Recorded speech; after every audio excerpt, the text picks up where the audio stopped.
Hello student, welcome to my channel.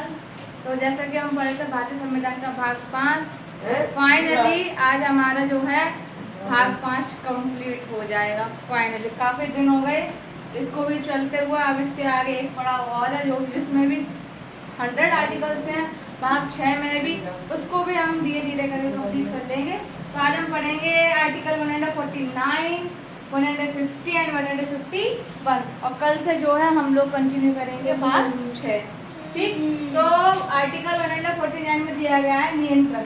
नियंत्रण महालेख परिषद के कर्तव्य, महालेख परिषद के कर्तव्य और नियंत्रण की चर्चा की गई है इसमें। ठीक है, तो इसमें देखते हैं किस टॉपिक पर या किस बेस पर जो इनके कर्तव्य निर्धारित किए गए हैं। भारत की संचित निधि और सार्वजनिक खातों का रख रखाव करना। भारत की सार्वजनिक खातों का रख रखाव कौन करता है?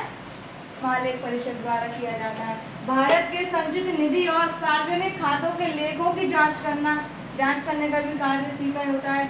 भारत सरकार और राज्य सरकारों के लेखों की जांच करना, लेखों की जांच करना, ये तीनों कार्य जो है किसके नियंत्रण करे जाते हैं? महालेख परिषद का कर्तव्य है ये सारी जांचें करना, महालेख परिषद की कर्तव्य में आता है।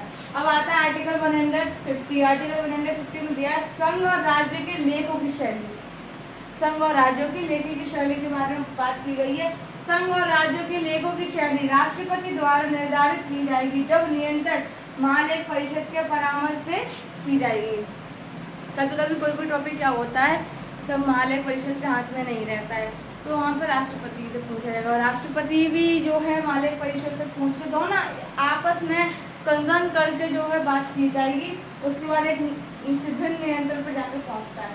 अब आता है आर्टिकल 151। आर्टिकल 151 में क्या दिया गया है? नियंत्रण महालेख परिषद की रिपोर्ट्स के बारे में इसमें चर्चा की गई है। नियंत्रण महालेख परिषद की रिपोर्ट राष्ट्रपति को प्रस्तुत की जाएगी जो संसद के दोनों सदनों के समक्ष रखी जाएगी। जो एक रिपोर्ट बना कर देगा महालेख परिषद वो जो है राष्ट्रपति के समक्ष रखी जाएगी और राष्ट्रपति जो है वो दोनों सदनों में दिखाया जाएगा। उसके बाद उसकी जांच की जाएगी और उसमें जो है अपना फैसला सुनाया जाएगा जो संसद के हमारे दोनों सदनों पर जाएगा, लोकसभा और राज्यसभा दोनों सदनों पर दी जाएगी, उसको समक्ष रखी जाएगी। उसके बाद उसका कार्य किया जाएगा। तो आज ये जो हमारा है भाग 5 कंप्लीट होता है।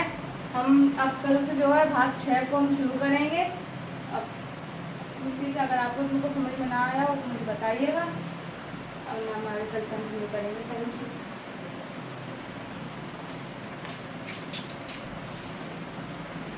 मेरा भाग 5 खत्म हो गया है।